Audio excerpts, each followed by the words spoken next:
नमस्कार शेतकरी मित्रांनो, स्वागत आहे तुमचं आपल्या कृषी कन्या यूट्यूब चॅनलवर। बघा शेतकरी मित्रांनो, आजचे कापूस बाजारावर लाईव्ह या व्हिडिओच्या माध्यमातून आपण बघणार आहोत। तत्पूर्वी आपण चॅनलवर नवीन असाल तर चॅनल सबस्क्राइब करा, व्हिडिओला लाईक करा आणि शेअर करा, त्यामुळे तुम्हाला नवीन व्हिडिओचे अपडेट लगेच बघायला मिळतील। चला तर व्हिडिओला सुरुवात करूया। बघा शेतकरी मित्रांनो, कृषी उत्पन्न बाजार समिती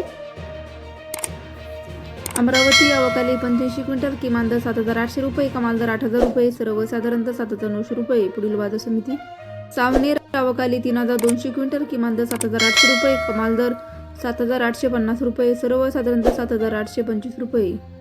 पारशिवनी अवकाली 1,224 क्विंटल, किमान दर 7,850 रुपये, कमाल दर 8,000 रुपये, सर्वसाधारण दर 7,950 रुपये। जात आहे H4 लांब स्टेपलचा कापूस। पुढील बाजार समिती घाटची अवकाली 1,300 क्विंटल, किमान दर 7,720 रुपये, कमाल दर 8,250 रुपये, सर्वसाधारण दर 8,000 रुपये।